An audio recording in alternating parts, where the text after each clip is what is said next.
在美国某所知名大学内，紧急通报在广播中播放，指示学生和教师立刻进入安全区域。然而操场上的学生们却以为这只是一次演练，继续闲聊嬉戏。这时，一个女孩急匆匆地跑来，告知大家镇上的化工厂发生了火灾，危险的气体正泄漏到空气中。同学们一下子陷入了恐慌，急忙跟随老师涌向地下室。接着就是一声巨响，地下室墙壁剧烈震动。老师立刻出面安抚大家，保证这里足够坚固安全，至少可以提供几周的庇护。在另一边，汤姆正努力安慰着他的妹妹小丽。他们因无法联系到在化工厂工作的父母而焦虑，与外界的通信完全中断，这让兄妹俩非常担忧。正当大家对外界的情况感到疑惑时，地下室又一次震动，形势看上去越发严峻，学生们变得焦虑不安。这时，一向无赖的杰克站了起来，他不愿像其他胆小的学生一样留在这里。他说完这些，不听老师劝阻，直接离开了。当其他人还在犹豫时，地下室再次震动得更加剧烈，学生们惊恐地尖叫起来。随着爆炸声越来越频繁，所有人最终决定离开地下室。老师也感到了迫在眉睫的危险，只得同意大家逃离，寻找生路。当他们到达窗旁时，窗外的场景令他们瞪大了眼睛。只见天空被浓烟覆盖，整个化工厂被熊熊大火吞噬。在大家震惊的目光中，化工厂又一次发生爆炸，所有人被恐慌淹没，还有学生不听劝阻，决定回家找家人。随着第一个学生冲出，越来越多的学生开始忽视阻拦，纷纷逃离。而这时他们还不知道，更大的危险正悄然逼近。黄色的雾气正在迅速地覆盖整个城市。看着这些浓厚的烟雾，他们误以为这只是爆炸带来的尘埃，他们未曾意识到这是一种灾难性的病毒。在这紧急关头，老师迅速组织学生们撤入地下室。途中，老师指示学生们开始自救准备。杰克被派往技术室寻找可能的通讯工具，而小丽被安排去尝试恢复网络连接。瞬间，每个人都开始紧急行动，确保关闭每一个门窗。但细心的女生却注意到了不寻常的情景：城市中烟雾弥漫，却听不到一声求救，更没有警报声响起。所有迹象令人感到不安的预感强烈地笼罩心头。夜幕降临，人们在恐惧中逐渐入睡。而在这时，汤姆被一阵嘈杂声惊醒，一个身影从门外快速掠过，还未来得及反应，一个面色苍白的学生紧紧抓住了他，他的表情透露出极度痛苦，口中不断重复着：“我没事，天啊，我没事啊，大家都有麻烦了，太吓人了。”不小心，汤姆被一个感染了丧尸病毒的学生撞倒，那人还喃喃自语说着：“都完了，都完了。”见状，汤姆迅速将他带回地下室，但经过检查，这个学生强健如牛，表面上看似没什么大碍。当时人们还不知道他的体内已经开始发生了变异。当大家都不知所措时，又有一名被感染的学生被带到地下室，他的症状与先前的学生一致。随着时间的推移，越来越多的学生回到了地下室，大家才开始意识到，可能是化工厂爆炸释放的气体导致了感染。但一时之间，谁也无法确认这种病毒是否会传播。现在最紧迫的是尽快与外界取得联系。另一方面，杰克在教室里听到了一些奇怪的声音，他迅速掏出匕首准备自卫，小心地前去查探情况。原来是胖妹在那儿，他也意识到了爆炸的异常危险。同学们的病毒感染让他极度恐慌，杰克只能尽力安慰他，并建议他先休息一下。同时，老师也开始担忧被感染的学生可能会传染给他人，于是命令其他学生离开，自己则留下照顾感染者。确认学生们都已离开后，老师找了张空床躺下，拿出家人的照片，忧心忡忡。但他刚入睡，身旁的女孩突然坐起。第二天清晨，黑哥带着他的女友小红来到试衣间，希望能与他深入交流，却遭到胆小的小红拒绝。他始终不愿意合作，失望的黑哥选择离开。正当他走到门口，一只丧尸突然袭来，第一个变异的丧尸出现了。幸亏黑哥体格强健，力大无穷，一番惨烈的搏斗之后，他竟用一块木板将丧尸制服。黑哥带着女友迅速逃出房间，在返回的路上，恰巧遇到正在收拾衣物的汤姆兄妹。黑哥立刻把所发生的事告诉了他们。汤姆认为黑哥的话太过荒谬，就像是丧尸电影的情节。他们决定去找老师讨论对策。但当他们到达地下室时，只见地面上留有血迹和衣物，老师已经不知去向。这时，角落里传来了咀嚼声，几个变异的学生正在地上狼吞虎咽地吃着什么。这真是个险恶的世界，他们差点遭遇不测，幸运地逃脱了这场灾难。之后，他们赶紧去通知其他人这一消息。面对突如其来的丧尸威胁，所有人都陷入了极度恐慌。现在外界的空气因病毒污染而变得危险，盲目外出求援无异于自寻死路。我们唯一的选择是恢复通信联系，求外界援助。当前的首要任务是确保僵尸无法进入。大家听后立即开始采取行动。这时，小丽带着慌乱的表情跑向洗手间，她小心翼翼地四处张望，然后轻轻卷起裤腿，露出的是深深的骇人的牙印。原来她的腿部遭到了僵尸的咬伤。正在这时，她的哥哥汤姆找到了她。看着妹妹那痛苦的神色，汤姆感到妹妹肯定隐瞒了什么。经过一番追问，小丽最终向汤姆坦白，她被一只僵尸咬伤了。汤姆初时认为这不是什么大问题，他赶往医务室寻找消炎药物为妹妹治疗。但汤姆还未返回，胖妹找到了小丽，请求她一起去搜寻食物。小丽难以直接拒绝，只得与她一同前往食堂。这时小丽发现自己的嗅觉异常敏锐，她甚至能分辨出胖妹午餐吃了什么，这让胖妹感到非常惊讶。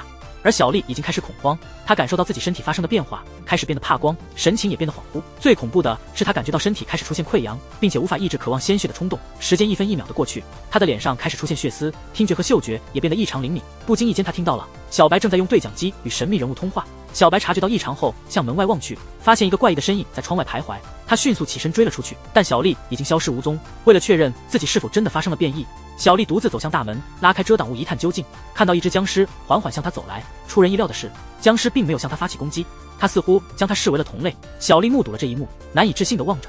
她突然用力敲击了一下窗户玻璃，僵尸似乎被吓到，缓缓后退并离开了。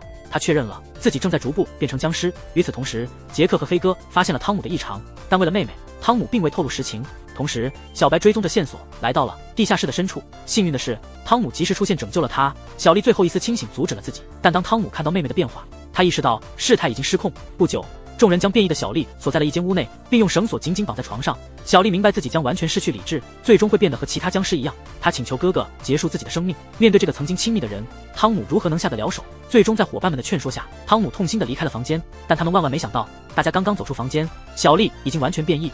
汤姆返回房间，希望找回妹妹，却只看到了解开的绳子，而妹妹已经消失不见。汤姆仍然怀揣着唤醒妹妹的希望，这似乎是自欺欺人的做法。突然，远处传来了奇怪的响动，小丽朝响声奔去。汤姆为了防止妹妹伤害他人，急忙跟了上去，但转眼间，妹妹就消失在了视线中。为了防止局势进一步恶化，汤姆集结了所有人进行分组行动。此时，红毛正在储藏室搜寻物资，却未意识到已经变异的小丽正盯着他。当黑哥和女友赶到时，只看到储物柜上布满了血迹，红毛已经不见了踪影。黑哥让女友留在原地不要动，自己小心翼翼地靠近检查。女友听到了隔壁走廊的声音，带着好奇心，她走过去窥探，目睹变异的小丽正在吞噬红毛。幸亏黑哥及时赶至现场，凭借他曾击杀过僵尸的经验，他的处置手段显得游刃有余，果断地将僵尸推开，迅速锁上过道的门，这才安全地摆脱了紧迫的危机。不久之后，汤姆听到响动，立刻赶来，他依旧试图唤回妹妹的意识，但这已经无济于事。在妹妹的紧追下，汤姆不得不连连逃窜，一直逃至地下室的一个隔间。随即，众人开始讨论如何处理小丽的问题。愤怒的黑哥急切地想要结束她，汤姆却无法接受，他不忍直视妹妹被杀的场景。这时，杰克建议可以先保留小丽，毕竟他们对这病毒了解甚少，他可能是研发疫苗的关键。这个提议平息了黑哥的愤怒。那夜，小白不期然来到了此地，小丽感受到有人接近，她立刻变得异常暴躁。但小白拿出喷火器后，变异的小丽马上安静下来。小白意识到僵尸畏惧火焰，他随即返回通讯室向神秘人报告此事。当汤姆再次探望妹妹，看到地上的喷火器以及妹妹身上的烧伤，他猜到了是小白的所作所为，便急忙去质问小白。小白解释称，这只是为了探索抗击僵尸的方法。确实发现了僵尸怕火的事实，汤姆无法接受这种残忍的手段，但其他人并不介意。小白的行为是为了大家的生存，他甚至还询问众人是否反对，大家纷纷表示支持小白的做法。汤姆感到无奈，只能离开。他又一次回到了地下室，面对已经彻底失去理智的妹妹，他沉重地举起了手中的武器，决心结束自己亲妹妹的生命。他宁可选择她死亡，也不愿看她遭受更多苦难。这个男人正紧握着手中的钢管，决意终结亲妹妹的生命，只为防止即将变异的妹妹成为实验品。但内心的挣扎让他犹豫不决，终究是无法亲手施行。直到朋友杰克的到来，协助他一同将妹妹移至病毒肆虐的外面。外面是丧尸横行的末日世界，病毒在迅速扩散。几位学生在教学楼内度日如年，所剩无几的补给也只能支撑数日。为了生存下去，他们搜寻到了大楼的平面图。意外的，杰克发现了地下室的防毒面具储备，这意味着他们若能取得，便能冒险离开这里寻找生存物资。但是，一个更加棘手的问题摆在了眼前：地下室已成了丧尸的巢穴，贸然行动无异于自投罗网。众人正感到无计可施，一名叛逆少女提了一个建议，她能制造致使丧尸昏迷的毒气，只要能获取实验室的必要材料。汤姆陪同这名少女走向走廊，却被一只丧尸堵截了去路。这下子情况岌岌可危，通向实验室的唯一路径被封锁。幸运的是，叛逆少女想出了解决方法，利用她的体型优势，可以从通风口进入实验室。小红主动提出与叛逆少女同行，尽管众人心中充满忧虑，但两人还是勇敢地开始了爬通风管的旅程。经过一段艰难的爬行，他们终于到达了实验室上方。幸运的是，实验室内并未发现丧尸。确保安全后，小红带头从通风口爬出，并成功着陆。旋即，两人迅速着手搜集所需的材料。而就在此刻，一只丧尸突然出现在他们身后，向小红发起了猛烈的攻击。变异的丧尸速度极快，两人惊骇地目睹了这一切，急匆匆带上化学材料，赶紧撤离了现场。紧接着，浪妹不停歇地着手制作毒气，历经一段努力，终于制成了催眠效果的气体。就在大家松了一口气的时候，那只本以为已死的丧尸还活着，它正沿着实验室的通风管道前行进入。众人为了找到防毒面具，决定闯入充斥丧尸的地下室。此行动众人酝酿已久，在重新确认各自任务后，汤姆小心翼翼地摘掉门锁。只见黑哥手持装有迷药的瓶子，做好了准备。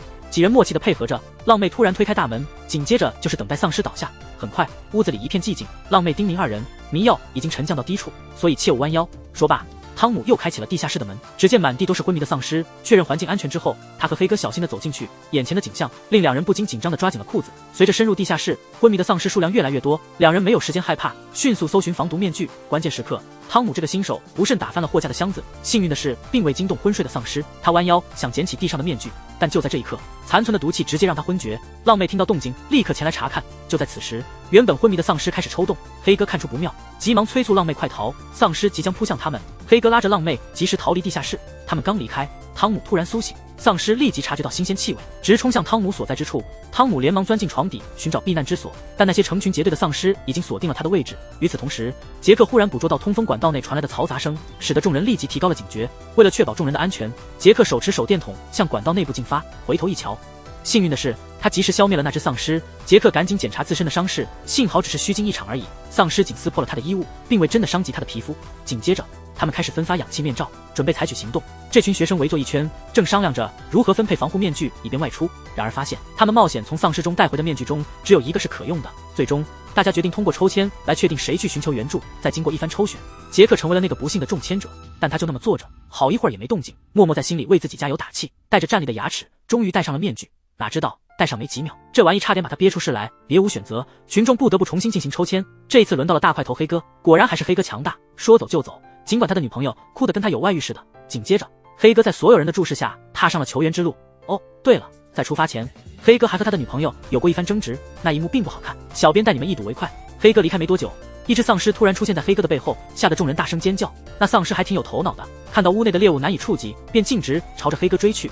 屋内的人只能在一旁焦急大喊，毕竟外头弥漫着病毒。但黑哥仿佛没听见一样，越走越远。别无选择，大家迅速行动起来，对门窗和通风道进行封堵，防止那些丧尸再次侵入他们的庇护所。就在汤姆和浪妹安全返回之时，危险仍旧在意料之外的发生了。与此同时，小红内心忧虑着黑哥的安全，终于等到了他的联络。原来黑哥之所以失联，是因为周遭的丧尸太过密集，他不得不暂时关闭了对讲机以躲避丧尸。黑哥费尽千辛万苦，终于找到一辆闪烁着警灯的救护车，但他上前一探，却见到了医护人员的惨状。医护人员已经全数遇难。他本打算使用车载无线电来请求支援，不料却突然遭到了凶猛攻击。接着对讲机中再无声响，众人猜测这次黑哥可能难逃厄运。小白趁机安慰小红，将他紧紧抱在怀中。得知黑哥求援失败的消息，其他幸存者决定共同冒险。他们认为宁愿冒险也不愿在此地等死，毕竟在这里等待无疑是慢性自尽。就在大伙收拾行装之际，杰克和胖妹趁机溜到了教学楼大厅，享受二人世界。连日来的相互关照已让二人心生情愫，他们之间的情感在这一刻得以升华。正当二人沉浸在炽热的激情中，就在杰克准备更进一步之际，外头的光束打断了这一切，投射在他们脸上，一个神秘影子出现，敲响了门扉。两位学生的唇齿交融被突如其来的光线打断。突然间，一道明亮的光束映照在他们面上，一个身着防护服的男子出现在校门口。他们难以相信眼前的情景，经过一番对话，他们决定放这位男子进入。不久之后，这名男子透露了他的来意，自称是在灾变后派来的搜索与救援人员。他告诉众人，救援队伍已接到求援信号，正在赶来此地，预计半小时内能够到达。然而，正当所有人为这一消息感到欣喜时，小白却露出了疑惑之色。他追问那男子，想知道外面的世界究竟发生了什么，但那男子总是敷衍了事，似乎有意隐瞒着某些秘密。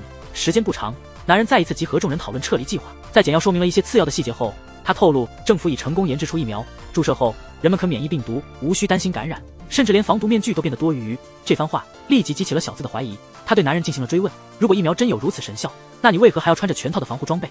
男人感到自己的谎言快要败露，便急忙补充说，疫苗的有效性只是暂时的，自己这么做纯粹是出于安全考虑。他急忙结束谈话，匆匆离开。但小白的疑虑仍未消除，显然他知道的不仅仅是他所说的。小白返回通讯室，拆除了电脑硬盘，并清除了所有侵入化学工厂的记录。这一行为恰好被经过的胖妹看到，小白还没来得及解释，胖妹就急忙去通知了男人。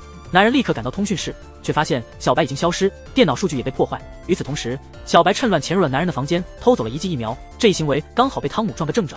汤姆一把将小白压制在墙边，紧接着迫切地询问真相。小白意识到事情已经无法隐瞒，因此决定坦白一切。他之前通过无线电联络了外界的网友，成功侵入了工厂的数据库系统，寻求爆炸事件的真相。结果揭示了化学工厂的爆炸是为了掩盖某些真相，并且他从未发送过任何求援信号。为了验证自己的推断，他带领汤姆前往实验室，把疫苗注射到了一只老鼠体内。出乎意料的是，老鼠并未出现任何异常反应。与此同时，男人发现疫苗被小白盗取后，立即认识到了事态的严重性。他命令所有人留在房间内不要动，随后匆忙出门寻找小白。而在这时候，汤姆与小白因此起了争执，在他正要离开之际，却被那男人所救。他随即追问小白的去向，汤姆因得救而完全卸下了防备，随着他一起来到实验室。但是就在那时，汤姆注意到先前活泼的老鼠已经死了，他立刻意识到这是个圈套，目的是消除知晓内幕的小白。为了不惊动敌人，汤姆打算返回向众人揭露一切。正当他打开门的那一刻，小白突然倒在地上，还未等汤姆反应，一记沉重的打击也让他失去意识。当他再次醒来，两人都被捆绑了。与此同时，男人返回房间，开始给众人打疫苗。胖妹自愿第一个接种，却不知道自己即将因此丧命。胖妹体内注入了未知的液体，她还蒙在鼓里，满心欢喜。就在男人准备给另一个女孩注射时，汤姆和小白及时赶到，一棍子将男人击倒。面对众人困惑的目光，汤姆急忙揭露真相，告诉大家注入的其实是毒药，并非能够治愈丧尸病毒的疗药。已经打了疫苗的胖妹感到震惊，她恐惧地看着自己的伙伴，下定决心今世不再做傻事。随后，大家把神秘男人绑在柱子上，紧接着破问解药的下落。但男人临死仍在狡辩，坚称他注射的是疗药，声称是为了保护他们。众人一无所获，急于找出线索。杰克掏出一瓶药剂，威胁要将其注射入男人体内。男人却显得毫不恐慌。就在注射的一刻，男人突然坦诚了一切。众人终于明白，他不是救援者，而是来消灭所有见证爆炸的幸存者。杰克愤怒地听着，他们毫不犹豫地将毒药注入了他的颈部。接着，汤姆和同伴们开始仔细搜查男人的背包。经过一番搜寻，他们找到了男人的身份证明，确认了他就是化工厂爆炸事件后派来的刺客。就在那时，汤姆偶然发现了一张奇怪的卡片。他展开卡片一看，脸色立刻变得严肃，迅速将其塞进口袋。在另一边，杰克留在大厅内守着被捕的男人，却未注意到对方手中不知何时多了一片刀刃，感觉时机成熟。男人开始讥讽起杰克，说胖妹怀上了孩子，孩子可能不是杰克的，嘲笑他是否乐意当爹。杰克一听这话，立刻气急败坏，举起枪就要朝他开火。汤姆和浪妹听到响动，迅速赶到现场，但当他们冲进大厅时，只看到一地血迹，两人都不见了。不过过了一会儿，汤姆在走廊里找到了受伤的杰克，旁边放着男人的防护服，显然在逃跑前杰克夺走了男人的防护服，这使得男人无法离开这座建筑。幸运的是，子弹没有击中杰克的要害，只是皮外伤。之后，他们决定不能坐以待毙，打算分头行动以对抗男人。汤姆和浪妹设法将他诱进杂物间，一场捉迷藏之后，男人很快就发现了他们的藏身之处。浪妹甚至被他捉住，并成为了交换防护服的筹码。为了救出浪妹，汤姆不得不答应他的条件。男人也确实是个言而有信的人，得到防护服后就释放了浪妹。在离开之际，男人走进了地下室，他打开了地下室的门，释放了里面所有的丧尸。紧接着，他迅速逃离了大楼。他小心地观察着周围环境，然而就在那一刻，背后突然响起了刺耳的手机铃声。他四处张望，显得十分慌乱。没想到汤姆早有预谋，趁其不备，将手机悄悄藏在了氧气罩下。地下室的丧尸以猛烈冲击着门扉，丧尸似乎要顷刻间闯入。在这危急关头，做出了最后牺牲的胖妹举起拐杖，从侧门走了出去，成功地引开了丧尸的注意。他以生命为代价保护了伙伴们。悲伤中，众人逃进了教室避难。这时，外出求援的黑哥也如奇迹般返回，他的女朋友却正躺在小白怀里，恰巧被黑哥撞个正着。黑哥心中的想法难以猜测，反正编者感到不悦。不知你们是否也这样觉得？这次黑哥带回了一些神秘的幸存者。至此，即便第一季画上句号，即便第二季即将震撼来袭，黑哥在外遭到丧尸围追，逃亡途中偶然发现了一处秘密研究基地，进入后便失去了意识。当他再度睁开眼睛，发现一位女性站在面前，惊慌失措之际，女性告诉他正试图救他。黑哥坚持要冲出去救援校园中的伙伴，他坚决要求离开。女性听后毫不迟疑地同意，答应会派救援队伍去救学生们。但女性刚一离开，黑哥立刻拔掉输液管跟了出去。不得不说，黑哥的警觉性非常高。如不出所料，未料之事即将发生。黑哥在一间房间里惊见一群医护人员正进行着人类改造实验，这场景让黑哥惊恐万分。在黑哥慌忙逃离的同时，又在另一个房间目睹了一起凶案。与此同时，女性回房发现黑哥消失了，立刻派人四处搜寻。但此刻的黑哥已经悄悄取得防护服逃了出去。故事又回到了第一季的终章。小白目击了大批神秘人类的到来，他立即大声呼喊，两人快速离开此地，去与其他人会合。这时，那女人带领手下闯入了屋子。在这紧要关头，黑哥挺身而出，假装投降，为伙伴们争取了逃生的机会。不过黑哥自己的运气就没那么好，被女人绑在凳子上，他毫不犹豫地用榔头砸向她的头部，痛得黑哥哀嚎不已。而他们的同伴们也没打算坐以待毙。汤姆敲打柜子以引起男人注意，然后快速藏了起来。这招真是巧妙。在这关键时刻，汤姆拿出了上季藏在背包中的卡片，卡片上写着要把汤姆带回的命令。男人看到后正要开口，却被杰克突然出现击毙。在另一个地方，女人压着黑哥走进了走廊，却不料遇到了正在进食的丧尸。黑哥见状出其不意的反击，但这种反抗并无多大作用。几个回合后，黑哥被挫败倒地，无法动弹。但即使处境艰难，黑哥仍然嘴硬，他自信满满的说，你不敢开枪，声音会招来丧尸消灭你。女人却毫不畏惧，果断折断了黑哥的大腿。与此同时，女人和她的手下已经撤离。她以为学校里的所有学生都已被丧尸杀死，但是就在他们刚离开不久，一个进化后的男性出现在了大门外。这位小伙穿上防护服，来到了病毒肆虐的校园外，只为了受伤的伙伴黑哥。在救护车上急寻药物，却一无所获。就在汤姆准备离去之际，发生了奇怪的一幕，所有丧尸似乎没有看到他，他径直走向校园内部。此刻，杰克在校园内巡逻，突然与一只丧尸迎头撞上，一棍子将丧尸击倒。发现丧尸的脚上绑着一件衣服，那不就是胖妹的衣服吗？杰克坐在地上，沉浸在悲伤的回忆中。那个丧尸却又一次站立起来。杰克一回到房间，立刻告诉小白，丧尸虽然盲目，但并不会攻击人。小白感到事情异常，他们便一起走到大门去查探。看到门外已聚集了众多丧尸，他们不断发出奇怪的叫声，还试图闯入室内。就在此刻，黑哥的女朋友小红找到了他们，告诉大家黑哥的病情急转直下，他已经陷入了深深的昏迷中。小白检查后发现，黑哥的伤口感染极为严重，甚至开始散发出难闻的臭味，这恐怕就是引起丧尸骚动的原因。意识到情况的严重性，大家立刻返回门口，加强了大门的防护，以防丧尸强行闯入。小白觉得光这么做远远不够，必须尽快为黑哥进行截肢手术。浪妹却认为这是荒谬的做法，不施麻醉就用锯子硬切吗？难道他是关羽重生？小白也开始感到愤怒，那就坐等死亡吧。这时小红介入两人的争执，说自己需要去厨房拿冰块，因为黑哥的伤口发炎引起了高烧，而浪妹也被杰克召去协助，因为外头的丧尸变得更加狂暴，大门快要抵挡不住了，两人赶紧修补起了大门。而侧门也岌岌可危，小白则留在黑哥身边。黑哥已经知道自己是引起暴动的原因，因此请求小白结束自己的生命，以确保小红和其他人的安全。小红在回来的路上也被那尖锐的叫声搅得头痛欲裂，但就在下一刻，所有的声音戛然而止。小红瞬间意识到了发生的事情，大声呼唤着黑哥的名字，急匆匆冲回房间。果不其然，黑哥已经断气了。与此同时，汤姆在救护车里找不到所需药物，只能前往附近的药房寻求帮助。所幸这里的大门依然紧闭，周围未见丧尸踪影，汤姆便开始着手搜集药物。但就在此刻，一根棍子突然击中了他的头部，他当场失去了意识。等到再次醒转，发现是一位黑人小伙所为。幸运的是，他并无恶意。意识到汤姆是同类后，便归还了他之前被缴获的手枪。片刻之后，货架后面陆续走出了其他几位幸存者，他们同样是病毒爆发后的生还者。得悉汤姆来自邻近学校，所有人都为此感到一线希望。想到学校可能储备了大量食物，他们认为若留在原地，生存的希望微乎其微，于是决定同汤姆一起前往学校寻求庇护。汤姆经过一番思考，出于善意，决定接纳他们。这位妹子刚失去了她的男友，旁边的年轻人立刻上前进行安慰，对小红说道：“让她去吧，你还有我。”这位无耻之徒真是令人作呕。正在这时，一阵怪异的声音响起，小白走上前去查看，发现一群陌生的幸存者已在房内。汤姆也带着药物回到了这里，但他还未得知黑哥的离世。得知真相后的汤姆深感自责，他后悔没有早些返回。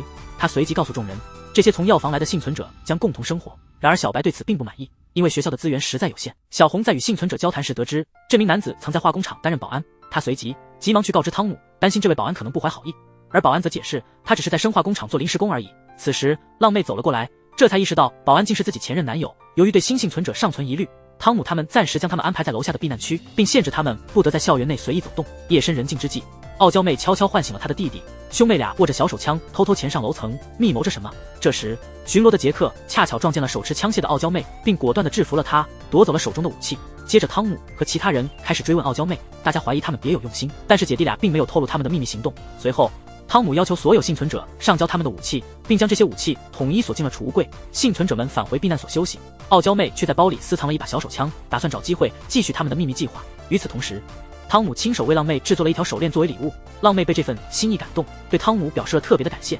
这一幕有些过于直白，我带大家细节就此打住。次日清晨，滑板哥在走廊里玩滑板时，忽然听到一阵异响，他好奇地走过去查个究竟。这时他看到上一集中的改造男正偷取柜子里的手枪，滑板哥毫不犹豫用滑板向他发起攻击，场面惨烈至极。这样一个年轻生命就此陨落，他可能从未经历过像汤姆那样的快乐时光。世界正处于丧尸危机之中，内外交困，外面是丧尸的威胁，内里是新幸存者的不确定性。就在这一天，浪妹结束了拍摄，去向前男友保安了解情况。她试图从他口中获知傲娇姐弟的阴谋，但保安表示对这两人并不了解，还说他们在药房时的行为就很古怪，他觉得有必要持续观察他们。这对兄妹似乎隐藏着某些可怕的秘密。同时，无视的杰克又一次打开了囚禁丧尸的房间，希望借此释放自己的情绪，毕竟连汤姆也有自己的消遣。不料他瞬间被丧尸群所攻击。在另一处，汤姆震惊地发现所有的武器柜子都被洗劫一空，他猜测这起事件与新来的幸存者有关，因此他把他们全部锁在了杂物间里。同时他注意到滑板哥不见了，杰克便立刻出发去寻找他。与此同时，傲娇弟因恐慌症突然发作而陷入极度惊慌，慌乱中倒在了地上。他告诉大家他的药物在姐姐的包里，小红便去帮他取药。浪妹在协助期间意外发现傲娇姐弟的名字与化工厂相同，这让汤姆和其他人对傲娇姐弟产生了新的疑问。他们怀疑这场灾难与傲娇姐弟有关，但傲娇姐弟仍旧不肯承认任何事，坚称自己只是无辜的幸存者。之后汤姆和伙伴们私下里展开了讨论，小白对傲娇姐弟表示出了强烈的不信任，他们推测化工厂的爆炸可能是傲娇家族策划的，这场灾害背后可能隐藏着他们的阴谋。而在另一头，杰克和幸存者小花一同在学校里寻找滑板哥，他们在走廊上找到了他的滑板车。这时附近的教室里传来了可疑的声音，杰克立即冲向教室进行调查，而小花却在一旁发现了一个血迹斑斑的铁柜。当他打开铁柜时，被里面的情景吓得尖叫起来。正当杰克分神之际，改造哥趁机逃离了现场。当杰克赶到小花身边时，他们发现滑板哥的尸体惨被塞进了铁柜。汤姆和其他人集合讨论之后，杰克透露了他在校园内发现的陌生人，大家逐渐明白失窃的武器是改造哥所为。随后，他们决定释放被关在杂物间的幸存者，只将行为可疑的傲娇姐弟留下。直到这一刻，傲娇姐弟终于透露了他们的秘密计划。原来他们手里有从傲娇爸那里得到的直升机呼叫器，只需前往顶楼并按下按钮，直升机就会立即前来营救。他们之前的诡秘行为只是为了逃脱而已。傲娇妹坦诚地说，只要他们被释放，他们提出愿意引领每个人一起逃出这所学校。与此同时，改造哥已经离开了校园，他走进了一辆装备齐全的房车，车内坐满了他的同伙们，每个人都具备卓越的战斗技巧。改造哥和他的团队打算消灭校园内的所有人后据为己有。想了解他们接下来会面临什么样的风险吗？不要忘记点赞和关注哦！丧尸疫情爆发了，许多学生困在了学校里。即使听到傲娇妹的解释，小白仍不信任他的父亲会派直升机救援，他甚至怀疑来救援的直升机可能是敌人的。大家开始商讨如何处理傲娇兄妹。出于安全的考虑，小白建议将他们放逐到校园外，但汤姆觉得这样做太过残忍，等同于判他们于死刑。这时，小红开始怀疑她的男友黑哥是被小白杀害的，小白却没有任何坦白。实际上，他帮助了黑哥结束自己的生命。其他人只以为黑哥是因为伤口感染而变成了丧尸，小白于是解释说，黑哥是为了保护大家而选择结束自己的生命，按照黑哥的遗愿将他处死，否则丧尸将会侵入学校。小红了解真相后并没有原谅他，他坚称他是个杀人犯。随即他离开了教室。过了一段时间，小红决定联合保安哥抛下汤姆和其他人，然后一起离开学校。在那之后，他诱导守在门口的杰克离开杂物间，杰克被骗后离开了。小红随即帮助傲娇兄妹打开了他们的牢笼，协助他们联络直升机逃离。小白见到杰克时，担心傲娇兄妹无人看守，急忙前往杂物间查看情况。在路上恰好撞见了小红和她的同伴们。傲娇妹拔枪要求小白交出被她收起的直升机呼叫器。紧接着，他们赶往学校的最高层，将汤姆和其他人留在了学校中。他们到达了通往顶楼的门口时，门外发现了众多等候的丧尸。随后，众人决策改走其他路线，向顶层进发。小红引领着众人穿过昏暗的走廊，向顶楼前进。然而在前进中，傲娇妹不慎碰倒了一把椅子。紧接着，丧尸突然出现，众人这才发觉直升机呼叫器已遭人为破坏，无法成功激活。无奈之下，众人通过通风管道爬回校园内寻求避难。在逃亡过程中，小花不幸遭到丧尸攻击而丧生。另一方面，被遗弃的汤姆和同伴们决定冒险离开校园。就在他们准备离开之际，傲娇妹阻止了他们。她怀疑是小白破坏了呼叫器，导致小花遭受丧尸的攻击。这时，傲娇妹决意对小白开枪。紧接着，汤姆承认是他让呼叫器失效的。他解释是因为担心直升机吸引更多敌人追击。傲娇弟夺过他的背包，试图寻回丢失的部件，背包里却意外找到了敌人的目标照片。杰克拾起照片后发现，汤姆一直隐瞒着自己即是照片上的目标人物，这也是他之前未遭坏人追杀的原因，因为他是敌人急寻的重点目标。众人因此对他充满了疑虑，连一向豪放的浪妹也开始怀疑他。保安哥询问他的父亲姓名，汤姆回答之后，保安哥揭露那位化工厂的博士正是他父亲，但他向众人保证自己与之前的灾难爆发无关。他将部件交还给傲娇妹，却发现所有人都疏远了他。过了一段时间，浪妹也向他提出分手。汤姆感到被彻底抛弃，在这充满丧尸的世界中，孤独的汤姆被朋友遗弃，决定孑然一身离开学校去冒险。于是，小白决意伴随他一同离校。他同样担忧直升机将引来不速之客，学校不复往日的宁静。他们驾车去寻求更安全的避难所，然而车辆突然停止，无法再前进。小白别无选择，只能下车查看问题所在，发觉轮胎陷入了深坑。就在他打算重新上车时，丧尸悄无声息地潜入了车内。而在学校这头，暴风雨如期而至，众人期盼暴风雨过后呼叫直升机救援。无趣的傲娇妹子跑进广播室消磨时光，她翻阅起大家在学校的档案资料，然后开启校园广播，嘲讽众人。傲娇妹的弟弟决定找她理论，责备她不该恶作剧捉弄他人。然而傲娇妹乐在其中，恶作剧是她的快乐源泉。她对弟弟说：“你和女友分开，部分原因是我在背后捣鬼，咱们毕竟是兄妹，请你原谅我吧，真是不好意思。”哈哈哈！弟弟听后心情沉重，气愤的大声斥责他。然后傲娇弟找到一瓶上等酒分给大家，因为他们预计第二天就会乘直升机离开，所以决定举杯同欢，共庆生机。不一会儿，大家都陷入昏迷，实际上酒中被他悄悄掺入了睡药。他带着呼叫器独自上了顶楼，等在顶楼的正是化工厂的那些恶徒。傲娇弟向他们透露，所有其他的幸存者都已不幸遇难，他请求立即乘直升机离开，前往一个安全之地。那么剩余的人会有何命运？敬请期待下一集揭晓。在这个丧尸盘踞的末日世界，改造人小队在学校附近的仓库搜寻补给，其中一位改造少女和改造兄一样，是逃出化工厂的试验体，他们是2级变异的感染者，虽对空气中的毒素免疫，但遭受着奇异的副作用，一旦丧尸接近，他们就会不停地抽搐。此刻他感觉到有丧尸，立即倒地无力，开始剧烈抽搐。改造哥果断将袭击的丧尸摔倒，一刀了结其残生。随即更多丧尸的尖笑声从外面传来，他们与丧尸展开了殊死搏斗。一名队员不慎被丧尸咬伤，普通人类无法像改造者般抵抗丧尸病毒。金发哥冷酷地结束了被感染队员的生命。另一方面，汤姆到达了通往城镇外的隧道，却发现整个城镇被封锁了。他们便决定先去汤姆家中侦查。回到学校这里，杰克去找丧尸发泄心中的不满，毕竟他不能像汤姆那样自由自在。轮到保安哥行动了，发现变异成丧尸的小花在实验室挣扎。他他没有下得了手去结束他的生命，于是选择离开丧尸区并重新上锁。不久之后，汤姆终于回到了家，他眼前的一切让他想起了变异的妹妹，无比心痛，沉浸在悲伤之中。然后他们决定去小白家中探望。抵达小白家，发现家中空荡荡，小子拿出一台含有秘密资料的平板。小白透露，这些是从黑客那里偷来的信息。原来化工厂一直在进行非法人体实验，那些实验竟是他父亲亲手操作的。回到车中，他们开始讨论下一个目的地。突然看到远处有座灯火通明的房子，他们便走进屋内查看。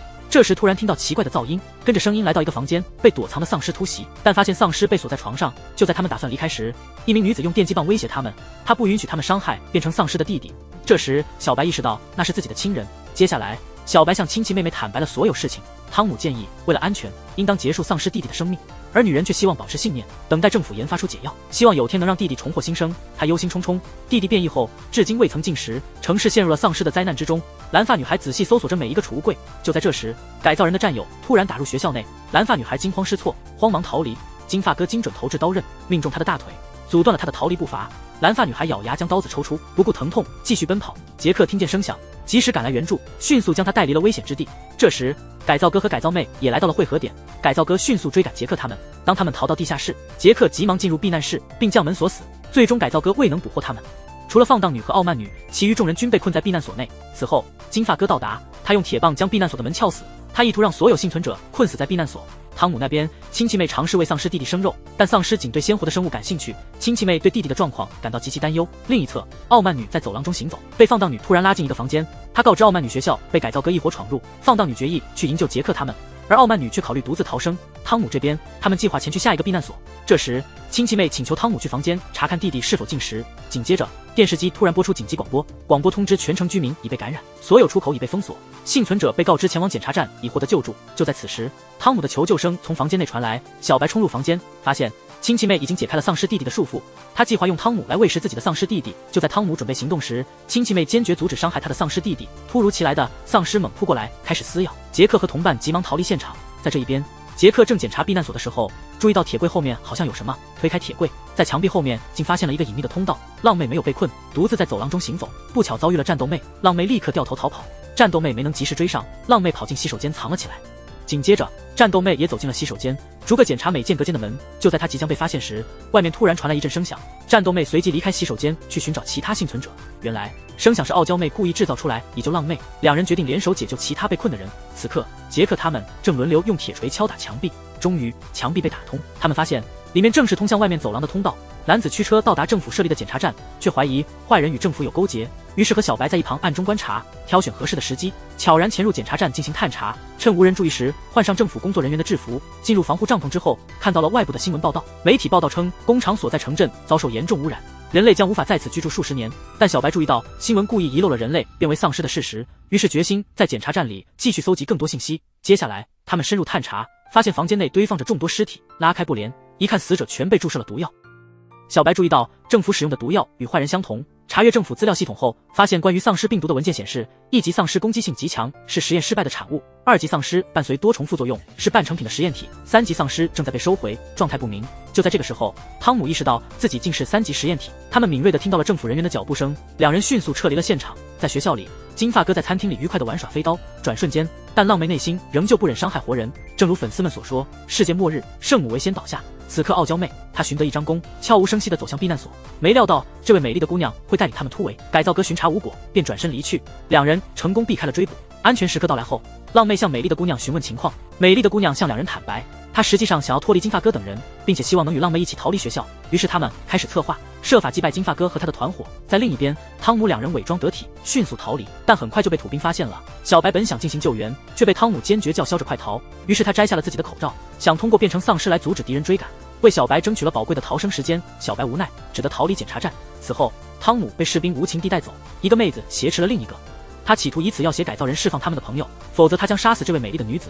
同时，在地下室里，傲娇妹趁守卫不备，立刻释放了所有被囚禁的幸存者，并催促大家赶紧戴上防毒面具，然后准备与浪妹会合。成功逃出的小白听到周围丧尸的吼声不断，立即躲入汽车中藏身。小白发出了痛苦的哀嚎。在浪妹那边，他意外地发现金发哥并无意救援美丽的妹子。就在那一刻，金发哥突然扔出了藏匿的利刃，改造哥迅速冲前将美丽的妹子救回，结果却是浪妹中箭倒地，当场倒地身亡。保安队伍迅速冲进现场，杰克准备与改造者们交火，改造哥命令众人撤出校园，他不愿再增加杀戮。就在这时，漂亮妹子抓起枪瞄准金发哥，无经验的他不慎射中了旁边的窗户，枪声意外吸引了丧尸。改造妹进完后倒在地上，杰克和他的队伍立刻戴上面具逃离。丧尸冲破窗户闯入教室，金发哥遭到丧尸的猛攻，漂亮妹子带走了昏迷的改造妹。改造哥随后被一群丧尸围攻，经历了丧尸的蹂躏，众人急忙将教室门紧闭，阻止丧尸入侵。愤怒的保安哥想找战斗妹发泄，但改造妹向众人透露，真正的恶人只是金发哥，他们实际上也意图反抗化工厂的恶势力，这样就平息了保安哥的怒气。接下来，杰克向大家透露，窗户遭射击破坏时，他们已经吸入了一些毒气，面临着变异成丧尸的风险。时间流逝后，每个人都深感浪妹之死的悲痛。这时，改造妹想要打开锁链，想救出倒在地上的改造哥。漂亮妹子及时阻止了他的行动，防止众人面临更大的风险。改造妹回头查看时，发现改造哥的遗体已不见，改造哥其实并未死去，只是悄然离开了现场。在小白这边，他赶到了黑客组织的汇聚地，悲痛地坐在地上自言自语。一个持武器的身影缓缓靠近，小白这才发现，原是黑客组织的同伴。黑客妹决定与他共同计划对抗丧尸危机。在学校这头，大家商讨着逃出学校的方案。改造妹突然痉挛倒下，她感应到丧尸可能潜伏四周，然而学校中并无丧尸的迹象。此时众人开始明白，必定有人正在经历丧尸化的转变，这才激发了改造妹对丧尸的敏感反应。在另一方面，汤姆在回归检查站后，在病床上苏醒，看到父亲正坐在身旁守护。故事在此落下帷幕，期待激变第2季。